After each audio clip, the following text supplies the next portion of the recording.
Hello नमस्कार दोस्तों, आप सभी का स्वागत है आपके अपने परिवार प्लेटफॉर्म ऑफ स्टडी पे। फ्रेंड्स, बहुत टाइम हो गया वीडियो अपलोड नहीं हो रही थी चैनल पे, और मैंने आपको रीज़न बताया ही था टेलीग्राम पे कि मेरी तबीयत थोड़ी ख़राब हो गई थी, जिस वजह से डॉक्टर ने मुझे 15 से 20 दिन का बेड रेस्ट बोला था। मुझे वायरल फीवर हो गया था, मेरे प्लेटलेट्स भी डाउन हो गई थी, बहुत ज़्यादा हालत मेरी ख़राब हो गई थी।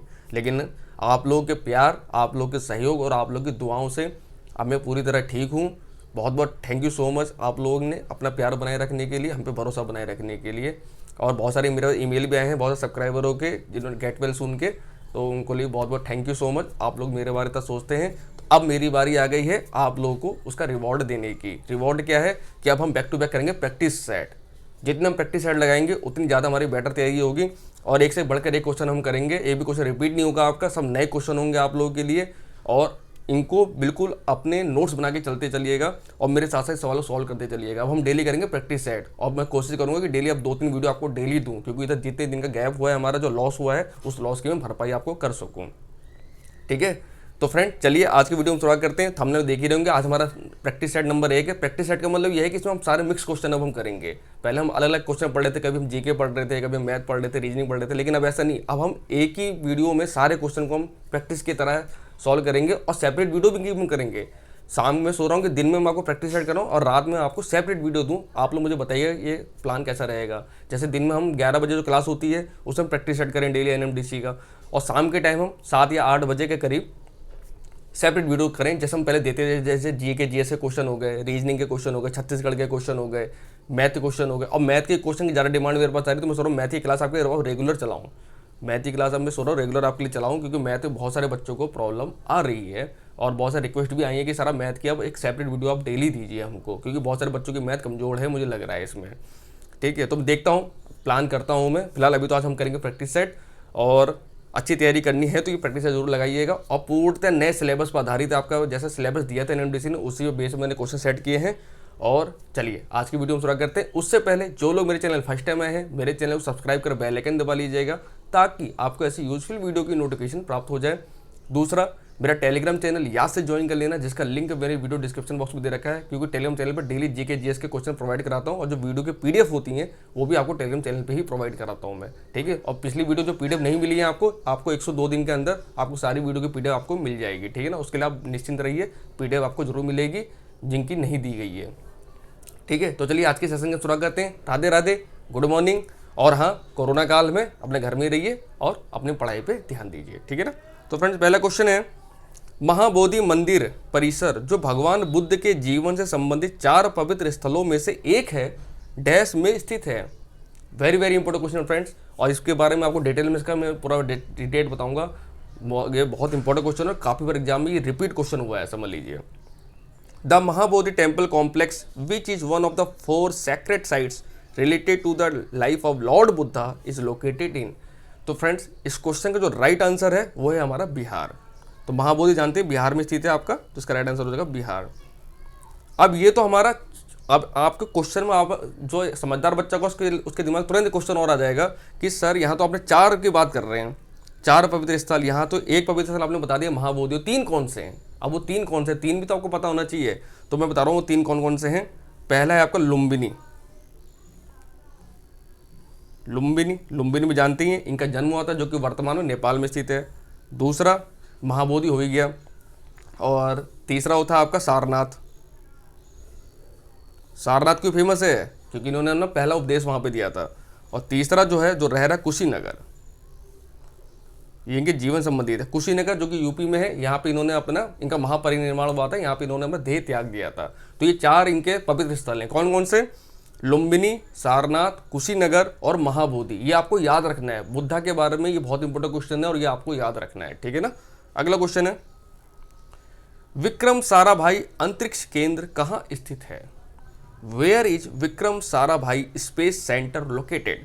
ऑप्शन है चेन्नई, बेंगलोर, तिरुवनंतपुरम या कोयम्बटूर। ये भी बहुत इंपॉर्टेंट क्वेश्चन है।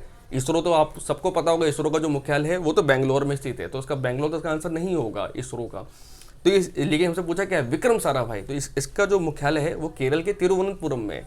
तो राइट आंसर होगा हमारा ऑप्शन नंबर सी, तिरुवनंतपुरम। और इस पर भी बीच बीच काफ़ी वैकेंसी आती रहती हैं और आप लोग अप्लाई भी करते होंगे। ITI लेवल पे, बीटेक लेवल पे बहुत सारी वैकेंसी इनमें भी आती हैं, हर 1-2 साल में वैकेंसी आती है इस संस्था में, ठीक है ना। और ये भी इसरो का ही एक पार्ट है। अगला क्वेश्चन है, और लेकिन अगर एक क्वेश्चन अभी हाल ही में करंट अफेयर मैंने आपको पढ़ाया था कि जो विक्रम साराभाई जो इनोवेशन केंद्र है, इनोवेटिव सेंटर है, वो उसकी स्थापना कहाँ पे करी गई है। तो आपको ऑप्शन दे रहा हूँ, ये आपका होमवर्क क्वेश्चन है, आप मुझे कमेंट बॉक्स में बताएंगे गुजरात में करी गई है या तमिलनाडु में करी गई है, केरल में करी गई है। एक विक्रम साराभाई इनोवेशन सेंटर खोला गया है, तो इसकी स्थापना कहाँ करी गई, इसका आंसर आप मुझे देंगे कमेंट बॉक्स में। ऑप्शन है गुजरात, तमिलनाडु, केरल, ठीक है ना। अगला क्वेश्चन है, पक्के टाइगर रिजर्व कहाँ स्थित है। Where is Pakke tiger reserve located. Assam, Arunachal Pradesh, Maharashtra या मिजोरम। यही बहुत इंपॉर्टेंट क्वेश्चन है क्योंकि बहुत कंफ्यूजिंग क्वेश्चन होता है पक्के टाइगर रिजर्व, इसलिए एग्जाम में पूछा जाता है। और यह है नॉर्थ ईस्ट का एक राज्य है, तो महाराष्ट्र का आंसर नहीं हो सकता। अब तो उसका आंसर होगा असम, या होगा अरुणाचल प्रदेश, या होगा मिजोरम। तो फ्रेंड, जो ये पक्के टाइगर रिजर्व है ये आपका स्थित है अरुणाचल प्रदेश में, ऑप्शन नंबर बी। अब अरुणाचल प्रदेश से आपको क्या याद रखना है कि जो ब्रह्मपुत्र नदी है वो यहीं से एंटर करती है अरुणाचल प्रदेश से ही, और सबसे ज़्यादा ये पूर्वी राज्य हमारा अरुणाचल प्रदेश ही है। सबसे जो पहले सूर्य उगता है वो अरुणाचल प्रदेश में ही उगता है, ये भी आपको याद रखना है, ठीक है ना। और इसकी जो राजधानी है वो है Itanagar. Capital of Arunachal Pradesh is Itanagar, ठीक है ना। अगला क्वेश्चन है, मरीन गोंडवाना जीवाश्म पार्क कहाँ स्थित है। Where is marine Gondwana fossil park located. Very very important question, इसको जरूर याद रखिएगा, बहुत बार एग्जाम में आया हुआ सवाल है, ये रिपीटेड सवाल है। ऑप्शन है मध्य प्रदेश, अंडमान निकोबार, झारखंड या छत्तीसगढ़। तो फ्रेंड्स, ये जो मरीन गोंडवाना जीवाश्म पार्क है, यह जहाँ पे आप तैयारी कर रहे हैं NMDC के लिए, ये उसी राज्य में है। कौन सा राज्य समझे गए होंगे, छत्तीसगढ़। इसका राइट आंसर है हमारा छत्तीसगढ़, छत्तीसगढ़ में स्थित है ये। अगला क्वेश्चन है, भारतीय संघ की कार्यपालिका का संवैधानिक प्रमुख होता है। The Indian union has a constitutional head of executive. Very very important question, ये भी रेलवे में ग्रुप डी में लास्ट टाइम काफी बार सवाल को पूछा गया था इस सवाल को, ठीक है ना। ऑप्शन है राष्ट्रपति, भारत के मुख्य न्यायाधीश या प्रधानमंत्री, इनमें से कोई नहीं। तो फ्रेंड, जो भारत के संघ की कार्यपालिका का जो अध्यक्ष होता है, आप सबको पता है जो संघ की शक्ति होती है वो पूर्णतः राष्ट्रपति के पास ही होती है। तो इसका आंसर भी क्या होगा, राष्ट्रपति होगा, नहीं प्रेसिडेंट होगा। राइट आंसर होगा हमारा ऑप्शन नंबर है प्रेसिडेंट। अब यहाँ से आपके लिए एक होमवर्क क्वेश्चन ये है, आप सबको पता होगा कि राष्ट्रपति को हटाने के लिए, उनके पद से हटाने के लिए उन पर महाभियोग चलाया जाता है। तो वो जो महाभियोग चलाया जाता है वो कौन से अनुच्छेद यानी कौन से आर्टिकल में इसके बारे में बात करेगी संविधान के। बहुत इंपॉर्टेंट क्वेश्चन है और ये मैंने कराया भी आपको, तो देखें आपको कितना प्रीवियस के क्वेश्चन याद है कि नहीं है, ठीक है। दूसरा क्वेश्चन आपका हो गया ये कि महाभियोग कौन से आर्टिकल में कहा गया है इसके बारे में संविधान में, कॉन्स्टिट्यूशन में। अगला क्वेश्चन है, मानव रक्त के pH का मान कितना होता है। What is the value of pH of human blood? Very very important question, ये तो बहुत इंपॉर्टेंट सवाल है, कितनी बार एग्जाम में आया हुआ सवाल है और अच्छे लेवल के एग्जाम में सवाल आता है। ये पीएच वाले क्वेश्चन बहुत इंपॉर्टेंट होते हैं और एग्जाम में हमेशा पूछे जाते हैं। और मेन जो पीएच है उसकी लिस्ट आज आपको मैंने टेलीग्राम चैनल पर दे दी है, तो जिन्होंने ज्वाइन कर रखा है वो जाके देख लीजिएगा, जिन्होंने ज्वाइन नहीं किया तो ज्वाइन करके सारे वो देख लीजिएगा। इसलिए मैं कह रहा हूँ टेलीग्राम चैनल आप ज्वाइन कीजिए।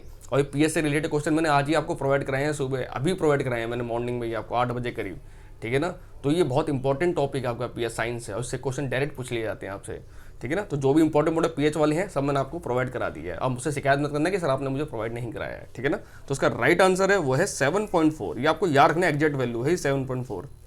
इससे हमको क्या पता लग रहा है कि जो हमारा जो ब्लड होता है वो थोड़ा सा क्षारीय होता है, यानी हल्का क्षारीय होता है। क्योंकि आपको सबको पता है 7 से कम तो अम्लीय होता है, ठीक 7 कहेंगे तो उदासीन होता है, और ठीक 7 क्या होता है, जल का जो पीएच होता है वो 7 ही होता है। 7 से जैसे आप ऊपर जाएंगे तो आपका क्षारीय होना शुरू हो जाता है। यानी टोटल पीएच का स्केल होता है वो 1 से लेकर 14 तक होता है। ये आपको पता होना चाहिए, क्वेश्चन नहीं पूछा गया है। तो पीएच स्केल की जो रेंज होती है वो 1 से लेकर 14 तक होती है। लेस देन 7 का मतलब क्या हुआ, ये एसिड होगा। इक्वल 7 का मतलब क्या हुआ, ये उदासीन होगा, न्यूट्रल होगा।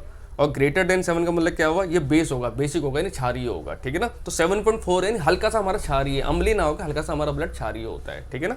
अगला क्वेश्चन है, जय लक्ष्मी कप किस खेल से संबंधित है।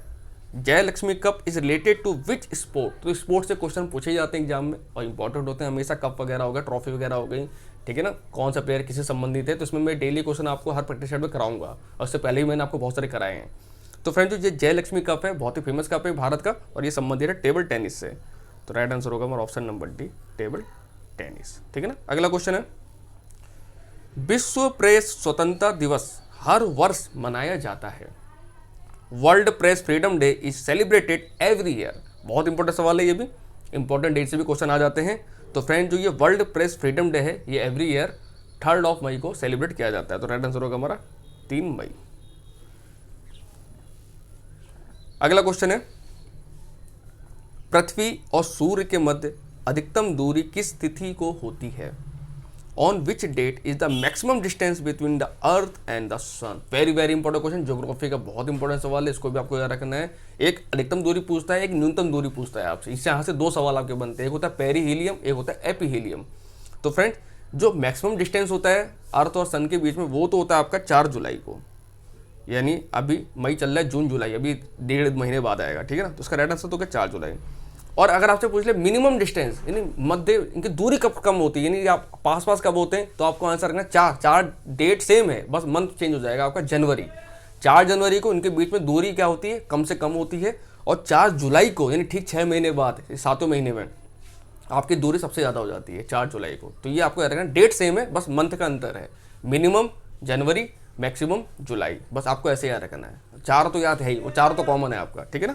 अगला क्वेश्चन है, जल शक्ति मंत्रालय के अनुसार हाल ही में किस राज्य ने जल जीवन मिशन के तहत ग्रामीण क्षेत्रों में 100% पाइप कनेक्शन का लक्ष्य हासिल कर लिया है? According to the ministry of water power, which state है recently achieved the goal of 100% pipe connection in rural areas under the Jal Jeevan mission? Very very very important question. और आप जो लॉकडाउन में जितने एग्जाम आपके होंगे, उनमें करंट अफेयर में क्वेश्चन आपसे हमेशा पूछा जाएगा, और ये लगातार पूछा जाएगा आपसे 1-1.5 साल तक, समझ लीजिए, इतना इंपॉर्टेंट क्वेश्चन है, समझ लीजिए। और इसका जो राइट आंसर है वो है पुडुचेरी। अब पुडुचेरी जानते हैं, ये हमारा एक कैसा राज्य है, ये हमारा केंद्र शासित राज्य है। तो राइट आंसर होगा हमारा ऑप्शन नंबर है पुडुचेरी। तो हर जल मिशन के तहत पूरे ग्रामीण इलाकों में इन्होंने 100% अपना जल कनेक्शन इन्होंने दे दिया है, यानी हर घर में जल कनेक्शन है आज की डेट में पुडुचेरी के अंदर, जितने भी गाँव के एरिया हैं वहाँ पे। तो बहुत अच्छी बात है ये। और आपके लिए यहाँ से होमवर्क क्वेश्चन भी है कि जो जल शक्ति मंत्रालय है, जो जल शक्ति मंत्रालय है हमारा, इसके केंद्रीय मंत्री कौन है, ठीक है ना, इसके मिनिस्टर कौन है, वो आपको मुझे कमेंट बॉक्स में आंसर बताना। 3 क्वेश्चन आपके यहाँ से हो चुके। अगला क्वेश्चन है, अब यहाँ से हम करेंगे रीजनिंग के क्वेश्चन, ठीक है। तो रीजनिंग में आपकी आनी है, क्योंकि आपके सिलेबस में 3 ही चीज़ दे रखा है, जीके दे रखा है, रीजनिंग दे रखा है और मैथ दे रखा है। उसके अलावा कुछ नहीं आपके एग्जाम में आएगा, वर्क मैनेजमेंट, ठीक है ना। तो फ्रेंड्स, चलिए इस क्वेश्चन को हम करते हैं। तो यहाँ पे क्वेश्चन दिया हुआ है TIRVKT, तो यानी इसी से रिलेटेड हमको लॉजिक वाला हमको अगला क्या आएगा वो हमको ढूंढना है। ऑप्शन हमको दिए हुए ABCD, इनमें से एक आंसर हमारा सही होगा, जो आगे इसके आएगा फॉलो करेगा। तो पहले हम ये चेक करेंगे कि इस क्वेश्चन में लॉजिक क्या है, TIR से VKT कैसे बना है। तो देखते हैं, पहले लॉजिक बनना जरूरी है ना, हमको लॉजिक मिल गया एक बार, फिर तो हमारा आंसर आ जाएगा। कोडिंग डिकोडिंग में यही होता है। तो T से R बना है, सॉरी V बना है, V, ये V है, VKT, ये यही बनना है ना।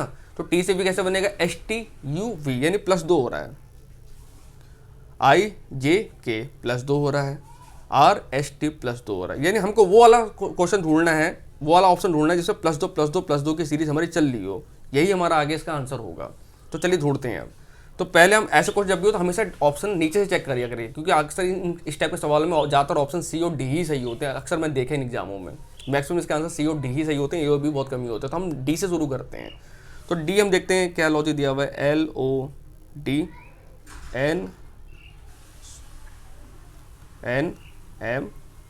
ये हमको दिया हुआ है। अब लॉजिक ढूंढते हैं। तो JKLMN तो +2 तो हो रहा है यहाँ पे, ये लेकिन यहाँ पे नहीं हो रहा है, देखो MNO यहाँ -2 हो रहा है, और DEF, ये DEF यहाँ +2 है, +2 -2 +2 रहा है। ये लॉजिक तो हमारा फॉलो कर नहीं रहा है, क्योंकि हमें फॉलो कराना है +2 तीनों +2 होना चाहिए। तो ये लॉजिक तो हमारा कट गया, यानी ऑप्शन नंबर D तो नहीं है। अब ऑप्शन नंबर C हम चेक करते हैं, क्या दिया हुआ है, GEM और दे रखा IGO, GHI तो +2 होता है, सही है।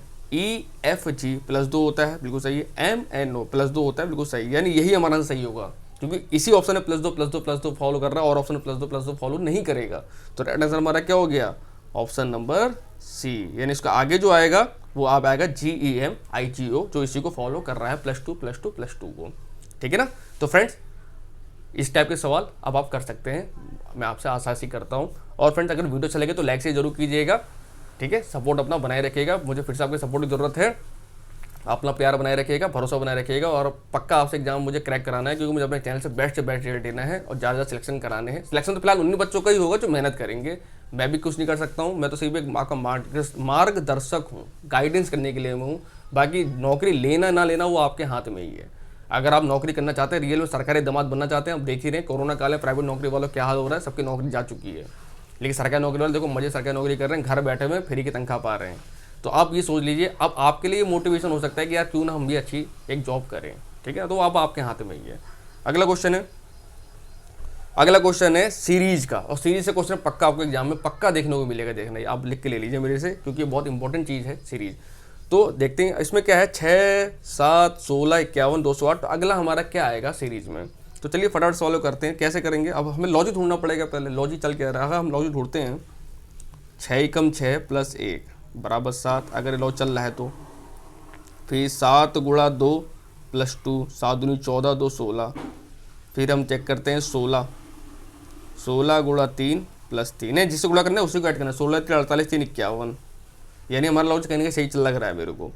51 × 4 + 4, तो 51 चौके कितना होगा, 50 चौके 100, 2 4, 2 4 में 4 जोड़ेंगे 208 हो जाएगा। तो यानी अगला हमारा क्या होगा, 208 × 5 + 5। ये हम करके देखते हैं। 208 × 5 + 5, तो 208 और 5 करेंगे कितना हो जाएगा, 5 × 8 = 40, 5 दूनी 10, 1040 और 5 45, 1045। अगर 1045 ऑप्शन दिया हुआ है तो तुम्हारा आंसर सही चल रहा है, ये लॉजिक सही चल रहा है। नहीं तो हम अगला लॉजिक ढूंढेंगे। फिर देखो दिया हुआ ऑप्शन में बी दिया हुआ है हमको, तो राइट आंसर हो गया हमारा ऑप्शन नंबर बी। यानी यहाँ पे क्या किया है, जिससे गुणा करी गई है, कंजुगेटिव नंबर से गुणा करी जा रही है, उसी को ऐड किया जा रहा है। 6 × 6 और 1 7, फिर 7 अगला नंबर 7 में हम 2 का गुणा करेंगे, फिर 2 ऐड करेंगे 16। फिर अगला जो नंबर आया 16 3 48, 3 51। फिर अगला जो नंबर आया उसे 4 गुणा करी, 4 ऐड करा। फिर अगला जो नंबर आया उसे 5 की गुणा करी, 5 ऐड करा। तो हमारा आंसर आ गया 1045। और ये क्वेश्चन आया हुआ है एग्जाम्स के अंदर, ठीक है ना। अगला क्वेश्चन है, और वैसे ही मैं आपको जो क्वेश्चन कराता हूँ एग्जाम में आए वही क्वेश्चन कराता हूँ, जो कि एग्जाम बार पूछे जाते हैं, जो रिपीट होते हैं। अब यहाँ से हम करेंगे मैथ क्वेश्चन। 12 संख्याओं का औसत 48 है, ठीक है। यदि प्रत्येक संख्या में 11 की वृद्धि होती है तो नया औसत क्या होगा। The average of 12 numbers is 48। If each number increase by 11, what will be the new average. Very very important question. इस टाइप का सवाल एवरेज से हर एग्जाम में पूछा जाता है, और ये बहुत ईजी सवाल होता है। अगर आपने इस सवाल की प्रैक्टिस करी होगी तो आप आंख मतलब क्या 2 सेकंड में सॉल्व कर लेंगे, सिर्फ 2 सेकंड में, आंखों में करेंगे वो भी, आपको कॉपी पेन की जरूरत भी नहीं है। और लास्ट टाइम जब मैंने आपको एवरेज पढ़ाया तो उसमें इस टाइप का मैंने सवाल आपको कराया था, और मैंने आपको सिखाया भी था कि जब भी इस टाइप का सवाल आपको इस लैंग्वेज का सवाल अगर आपको मिलेगा तो आपको कैसे आंसर करना है। अब आप खुद कॉमन सेंस लगाइए इस सवाल में। 12 संख्याओं का औसत 48 है, तो इनका योग कितना होगा, इनका हम मल्टीप्लाई करेंगे, योग हमारा निकल आएगा। अब क्या कह रहा है कि यदि प्रत्येक संख्या में 11 की वृद्धि होती है, प्रत्येक संख्या में वृद्धि कर रहा है ना, यानी सब में बराबर बांट रहा है ये। 12 में जो पहले 48 औसत था उन सब में 11 की वृद्धि हमने और कर दी, तो जाहिर सी बात है टोटल एवरेज तो हमारा इफेक्ट नहीं पड़ेगा ना हमारा। जाहिर सी बात है जो एवरेज हमारा रहा था उसी में अगर वो उसी को हम ऐड कर देंगे तो हमारा न्यू एवरेज हमारा निकल आएगा। यही तो होगा कि नहीं होगा। जैसे हमारा टोटल एवरेज कितना था, 48 था 12 संख्याओं का, सब में 11 की वृद्धि कर रहे हैं, तो ओवरऑल तो 11 की वृद्धि हो रही है ना। यानी जो 11 ही तो सब में बटेगा, जब कद्दू कटेगा तो 11 वाला जब कद्दू कटेगा तो सब में 11 ही वाले कद्दू बटेगा, 12 वाला नहीं बट सकता है ना। तो इसी में अगर हम 11 ही ऐड कर दे तो हमारा आंसर नहीं आ जाएगा। 8 और 1 9, 4 और 1 5, 59। आंसर ऑप्शन नंबर है, क्योंकि टोटल एवरेज में ही तो हम 11 की वृद्धि कर रहे हैं, जिससे हमारे सेहत में फर्क नहीं पड़ेगा। वो अगर 12 की वृद्धि करे तो 12 जितने वृद्धि कर दे, लेकिन सब में कर रहा है। जब सब में करेगा तो सबको फायदा मिलेगा, जब सबको फायदा मिल रहा है तो उसी को ऐड कर देते हैं, भैया हमारा टोटल एवरेज निकल जाएगा। बात तो वही है घूम फिर के, चाहे कान ऐसे पकड़ो चाहे कान वैसे पकड़ो, ठीक है ना। तो समझ में आपको आ गया होगा। उनको समझ में नहीं आएगा जिन्होंने मेरी वीडियो फॉलो नहीं करी है मैथ की, क्योंकि मैंने इससे पहले 6 पार्ट मैथ के अपलोड कर चुका हूँ मैं, और मैंने बहुत अच्छे से एक एक चीज़ सेपरेट करके समझाया है मैंने हर चीज़ को। तो नहीं अगर समझ में आ रहा है तो जाके पहले वीडियो देख लेना मेरी, तभी आपको ये चीज़ समझ में आएगी। और ये सवाल बहुत इंपॉर्टेंट है, रेलवे के लिए खासकर बहुत इंपॉर्टेंट सवाल है। रेलवे ग्रुप डी में सवाल बहुत बार पूछा गया है, एनटीपीसी ग्रुप डी में, समझ लीजिए। और बहुत ईजी सवाल होते हैं इस टाइप के। जब भी इस टाइप का आपको सवाल मिले तो क्या करना है, जो भी एवरेज दिया होगा उसमें उस संख्या को ऐड कर दीजिए बस। अगर ये कहता है 11 कमी की गई सब में तो आप -11 कर देते, वृद्धि करी गई तो आपने +11 कर दिया, बस यही लैंग्वेज में अंतर आएगा और कुछ नहीं अंतर नहीं आएगा, ठीक है ना। अगला क्वेश्चन है, एक बल्ले के लागत मूल्य और विक्रय मूल्य के बीच का अंतर 180 है, ठीक है। यदि इस पर 20% का लाभ होता है तो बल्ले का विक्रय मूल्य क्या होगा। बहुत अच्छा सवाल है, बहुत अच्छा सवाल है, और लॉ से प्रॉफिट आपको पढ़ा चुका हूँ मैं, इस टाइप का सवाल करा भी चुका हूँ आपको मैं। The difference between the cost price and the selling price of a bat is 180 rupees. If there is a profit of 20% on this, what will be the selling price of the bat. हमको bat का selling price हमको निकालना है, उससे पहले सवाल की language समझना बहुत जरूरी है। इसकी हम शुरुआत कैसे करेंगे, तो पहले लाइन क्या कह रहा है कि एक बल्ले के लागत मूल्य और विक्रय मूल्य के बीच का अंतर 180 रुपये इन्होंने हमको दिया हुआ है, लेकिन लागत मूल्य और विक्रय मूल्य की चर्चा कहीं नहीं करी इन्होंने कि है कितना। तो हम मान लेंगे, हमें मानने में हमारा क्या जा रहा है, हम ये मान लेते हैं जो लागत मूल्य क्या होता है, जो हमारा कॉस्ट प्राइस होता है। मान लेते हैं उसने वो बैट 100 रुपये में खरीदा होगा, 100 रुपये में लेके चलते हैं हमेशा, और बेच दिया। सेलिंग प्राइस विक्रय मूल्य कितना है, 120 रुपये। आप कहेंगे 120 कैसे सर, अभी उसने बोला ना यदि इस पर 20% लाभ होता है, किस पर लाभ हो रहा है, बेचने पे लाभ हो रहा है ना, तो 120% हो गया। ये 100% हमने इसकी पूरी प्राइस हमने मान लिया। इसी के बीच का जो डिफरेंस है वही तो 180 हमको दिया हुआ है, सवाल दिया हुआ है कि बल्ले के लागत मूल्य और विक्रय मूल्य के बीच का अंतर 180 है। तो लागत मूल्य 100 रुपये अगर है और बेचने के मूल्य 120 रुपये है, उसी का अंतर 180 रुपये है। यानी अंतर यहाँ कितने का हमको दिख रहा है, एक्चुअल अंतर कितने का दिख रहा है हमको, 20 का अंतर दिख रहा है, 20% का अंतर दिख रहा है, जो कि 180 के बराबर है। इसका मतलब 1% की वैल्यू कितनी हो जाएगी, 20 निम्बा 180, 9।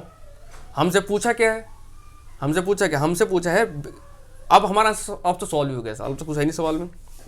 जब 1% की वैल्यू 9 यूनिट आ रहा है हमारे पास में, हमसे पूछा क्या, सेलिंग प्राइस, यानी इसका मान हमसे पूछा है 120, तो 120 में 9 के गुणा हम कर देंगे, हमारा आंसर आ जाएगा। तो सेलिंग प्राइस हमारा कितना हो जाएगा, यानी 120 गुणा 9, 12 निम्मा 108 होता है, और 1 0 लगा देंगे, 1080 रुपये। यानी उसका जो सेलिंग प्राइस है वो 180 रुपीज़ है, 1080 रुपये, ऑप्शन नंबर सी। अब बताइए सवाल क्या प्रॉब्लम थी। अगर हमसे लागत मूल्य पूछा होता तो हम इसमें गुणा कर देते, तो 900 रुपये लागत मूल्य आ जाएगा।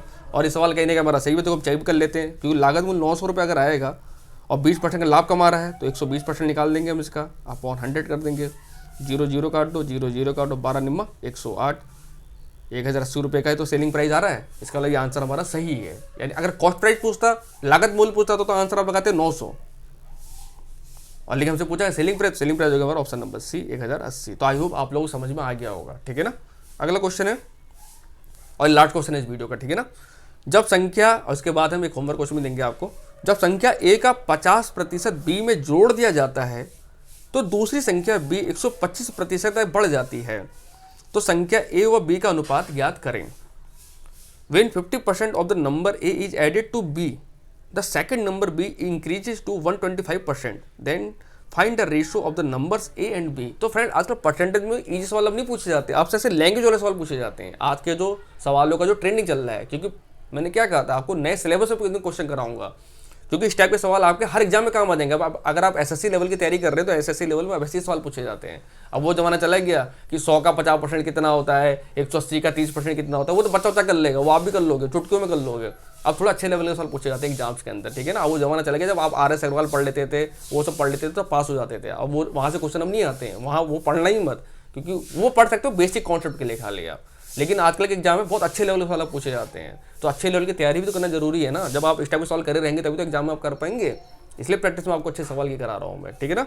तो फ्रेंड चलिए सवाल करते हैं, और इस टाइप के सवाल कैसे किए जाते हैं फटाफट ये भी आपको सिखाऊंगा मैं। आज देखो, करना कुछ नहीं है, ए का 50% बी में जोड़ दिया जाता है। क्या सवाल का, बस सवाल को फॉलो करते चलना, आपका आंसर अपना आएगा। नहीं, ए का मतलब गुणा ही होता है, 50% जब बी में जोड़ दिया जाता है, बी में जोड़ जाता है ना, प्लस बी हमने कर दिया, तो क्या हो रहा है, तो दूसरी संख्या बी 125 तक बढ़ जाती है, यानी बी जो है 125% तक इंक्रीज कर गई। ये सवाल हमसे कहा है, हो गया।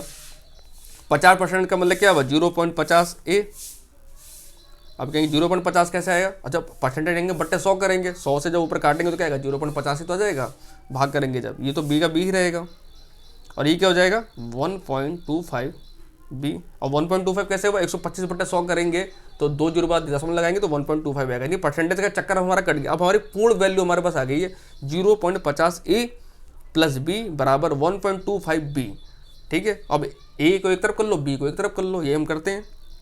तो 0.50 ए, ये पॉइंट है, ठीक ना। तो जब बी इधर जाएगा तो 1.25 बी माइनस बी होगा, बी हम कॉमन लेंगे, क्या बचेगा 1 माइनस 1.25, यानी 0.25 खाली बचेगा हमारे पास, 0.25 बी, ठीक है ना। अब देखो यहाँ भी 2 के बाद दशमलव, यहाँ भी 2 के, तो दशमलव का चक्कर हमारा कट जाएगा। तो क्या आएगा 50 कम 50 नहीं 25 कम सॉरी 25 दूनी 50, 25 कम 25, यानी ए और बी का रेशो कितना आएगा 1.2 आ जाएगा हमारा रेशो, ठीक है ना।